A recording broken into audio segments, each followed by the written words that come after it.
ज्ञान न भक्ति। अब वो कहते तूने कबाड़ा कर दिया, अब तुझे 84 में जाना पड़ेगा। भगवान कह रहे हैं तुझे 84 में जाना पड़ेगा। वो अब रोने लगा, दुखी हो गया। प्रभु फिर कुछ कहते वो उपाय भी वही करेंगे। देखो भगवान 84 से छुटकारा नहीं दिला सकते। नारद जी के लिए उन्होंने हाथ खड़े कर दिए, देख मेरे बस की बात नहीं है, मैं तेरी 84 कटवा दूं, मेरे बस की बात नहीं है। आजकल तो कई भक्त ऐसे हैं, बहुत सारे भक्त हैं, श्री नंगली साहिब जाते हैं तो वहाँ सकोती टांडा का एक गेट है और वहां से नंगली साहब के 84 मोड़ हैं।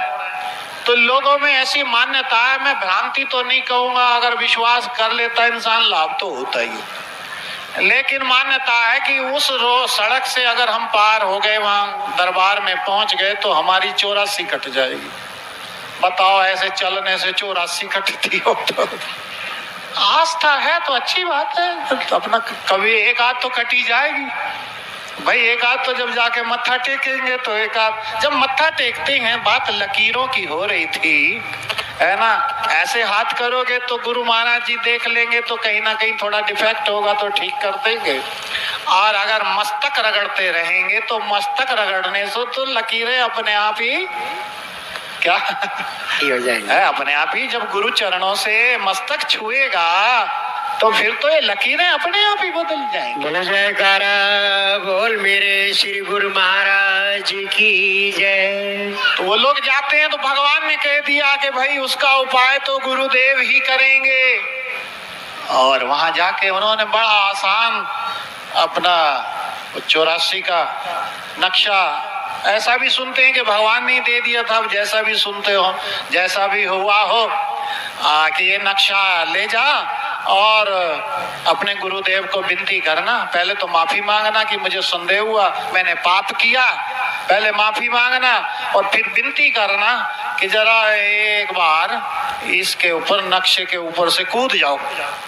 हो जाके जो था उसने नक्शा चरणों में रखा 84 का, भगवान ने 84 का नक्शा दिया तो वो गुरुदेव ने जो था है ना उससे ऊपर लांग गए और बोले जा तेरी 84 कट गई। बोलो जयकारा बोल मेरे श्री गुरु महाराज की जय। तो फिर वही बात आ गई, ना तो देर है ना देर है। बताओ कितनी देर लगी 84 कटने में? वो तो हमारे ही समर्पण की देर होती है, हमारे मन का संदेह होता है। हमारा जब संदेह समाप्त हो जाए तो जो हम नहीं भी चाहते वो प्राप्त हो जाएगा, जो हम चाहते हैं वो तो पता नहीं कैसे। कहते हैं भगवान जब देता है तो छप्पर फाड़ के देता है, और मेरे परमहंस दयाल जी जब देते हैं तो आसमान फाड़ के देते हैं। बोलो जयकारा बोल मेरे श्री गुरु महाराज की जय। अरे लेने वालों ने देखा, मैं शाम के समय, कल शाम के समय नूरपुर गया था। नूरपुर में एक भगत जी हैं, राजेंद्र सिंह भगत जी हैं, हो सकता है कुछ लोग जानते होंगे। और किसी जमाने में शुरू में मैं जब इधर आया था तो उनके यहाँ सत्संग जब किया था तो सत्संग के लिए बैठने की जगह नहीं था, और दोपहर में 1-2 घंटा रुका। मैंने उनकी दशा देखी, कई सारे बच्चे उनके सारे उसी जगह में ऊपर कड़ियां सी पड़ी थी, उनमें पानी चो रहा था। मैं कैसे रहते हैं? सत्संग हुआ, मेरा कई बार आना जाना हुआ। कई लोगों ने, धौलागढ़ वालों ने ऐतराज भी उठाया कि दूसरे महात्मा जी को बुलाता है। उसके दिन थोड़े से और खराब भी हुए। कई लोगों ने ये भी कहा कि भाई बद्दुआ लग गई किसी महात्मा की कि बद्दुआ लग गई है तो उनके पास जाता है इसलिए बद्दुआ लग गई। लेकिन उसने जाना छोड़ा नहीं। कुछ भी हो जाए, बड़े दिन खराब आए उसके, बड़ी ऐसे समय आया कि लोगों ने बड़ी उसकी निंदा भी की। ऐसा भी समय है। उसने सब कुछ हवाले हमारे पास आता। मैंने भी कहा देख लोग नंगली साहब आते हैं हर पूर्णमासी, और 5 पूर्णमासी तू कर ले। उसकी भक्तानी को कहा, भगत तो नदारत था, भक्तानी को कहा कि तू 5 पूर्णमासी कर ले तो गुरु महाराज जी तेरा भला करें। तो उसने कुछ पूर्णमासी की तो अच्छी सूचना आने लगी, पूरी पूर्णमासी की तो भगत जी घर आ गए। बोलो जयकारा बोल मेरे श्री गुरु महाराज की जय। कथा तो मैं क्या करूं, धीरे धीरे चलते चलते कल मैं उनका मकान देख के आया, शोहारा रोड पे, थोड़ा आगे चलना सीधे हाथ पे उसके खेतों में उसने अपनी प्लॉटिंग की और इतना बड़ा मकान बनाया, क्या करोड़पति अरबपति, इतने बड़े बड़े हॉल बनाए। मैं कहा इसमें कौन रहेगा? कहते एक ही लड़का है और तो लड़कियां साथ चली जाएंगी, 3 लड़कियां, एक की शादी हो गई, 2 और हैं। लेकिन गुरु महाराज ने उसको इतना दिया, इतना दिया, इतना दिया कि अब संभाले नहीं। लेकिन सेवा में कभी चूक नहीं की। जब कुछ भी नहीं था तब भी सेवा में चूक उसने कभी नहीं की। पता नहीं कहां से निकाल के लाता था, लेकिन सेवा में उसने कभी चूक नहीं की। और वो कहता महाराज पीछे तो नूरपुर जो सत्संग पीछे हुआ था तो वो नूरपुर का भंडारा उसी ने कराया था। अब वो कह रहा था कि अब इसमें मत करना, अब मेरे मकान पे ही कभी बड़ा भंडारा होगा जब मुहूर्त होगा। बोलो जयकारा बोल मेरे श्री गुरु महाराज की जय। एक भक्त की कथा नहीं है, ऐसे ऐसे पता नहीं कितने भक्तों की कथा मैं ये देख रहा हूँ जब से इस क्षेत्र में रहता हूँ, फिरता हूँ। तो ऐसे नजारे चमत्कार जिसने समर्पित कर दिया उसका सब काम गुरु महाराज जी ने पूरा कर दिया। ये हकीकत है, ये वास्तविकता है। कई तो पा करके भी है ना मिल गया और भूल गए कि भंडारा बोला मेरे बच्चे की नौकरी लग जाए। गुरु महाराज जी ने जैसे लायक भी नहीं था, किसी लायक नहीं था, गुरु महाराज जी ने लायक बना दिया और नौकरी लग गई और भंडारा भी भूल गया, आना भी भूल गया। ऐसे भी भगत हैं, आना भी बंद कर दिया, अब तो माया मिल गई, अब क्या कर। अरे भैया मिल तो जाती है पर ये चली भी जाती है, इसको रोक के भी तो रखना है। तो रोक के रखना है तो गुरु चरणों से थोड़ा थोड़ा प्रवाह इधर होता रहे, शरीर का प्रवाह, धन का प्रवाह, बाकी चीजों का प्रवाह, परिवार का प्रवाह गुरु चरणों की तरफ होता रहेगा तो गुरुदेव की तरफ से भी आपके घरों में आपके कोठड़े भर जाएंगे, है ना।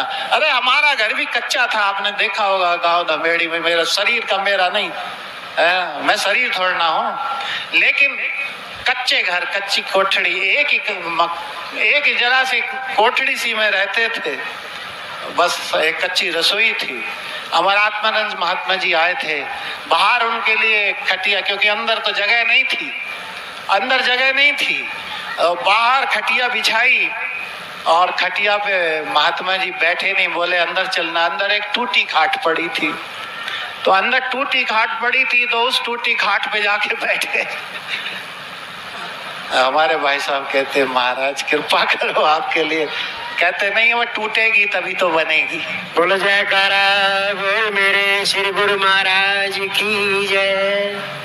तो आज वो क्या दे रहे हैं भक्तों से मैं कल चर्चा कर रहा था, जब मैं गुरु महाराज जी की आज्ञा से इधर सत्संग में आया था तो मवी में वो गांव से बाहर जंगल में वो आश्रम की स्थापना हुई और वहाँ एक छोटा सा कमरा, उस पर चादरें, इन्हें गर्मी में तपता था, साथ में अटैच बाथरूम, इधर मंदिर और साथ में अटैच रसोई, बस उतने में ही सब कुछ चादर थी। उस समय हमारे पूज्य महात्मा जी एक बार आ गए, भरत महात्मा जी, बोले दरबार का राजकुमार यहाँ झोपड़ी में बैठा है। मगर आपके वचन सत्य हो, अगर मैं राजकुमार हूं तो झोपड़ी में बैठा हुआ भी राजकुमार। अभी कोई तजर्बा नहीं था, कोई सत्संग का, तो मुझे कोई सत्संग थोड़ा आता है भाई, अरे सत्संग ऐसे थोड़ा होता है जैसे मैं करता हूँ। सत्संग तो कई कलाकारियां लोगों को आती हैं भाई, अपना गरीब को ना दो, अमीर को ज्यादा दो, वो ज्यादा लाएगा। तो बहुत सारी कलाकारियां हैं इन कथाओं में आती हैं, लेकिन अपने को तो कुछ आया नहीं। सहज स्वभाव सत्संग किया, सहज स्वभाव में भक्तों का प्रेम देखा, गरीब भक्तों के दर्शन करने से आनंद आने लगा। तो मगा जो राम बुलावा भेजिया रतिया कबीरा रोए, जो सुख है सत्संग में तो बैकुंठ ना सो बैकुंठ ना होए। तो मैं उस भगत जी को ही कह रहा था, वो कह रहा था महात्मा जी मैं भी आया था उस झोपड़ी में मवी में, मगर लेकिन अब जो है अब इतने आश्रम हो गए, मुझे समय नहीं मिलता कि मैं आश्रम में ठहरूं। भाग दौड़ के एक दो रात आश्रमों में रहता हूँ, आश्रम संभालने वाले सेवादार नहीं मिल रहे है, और आश्रम इतने बड़े बड़े गुरु महाराज जी ने बना दिए, कहाँ से लाया? कहीं धरती में खजाना भरा हुआ था क्या? बोलो जयकारा बोल मेरे श्री गुरु महाराज की जय। अरे आप मवी चले जाओ,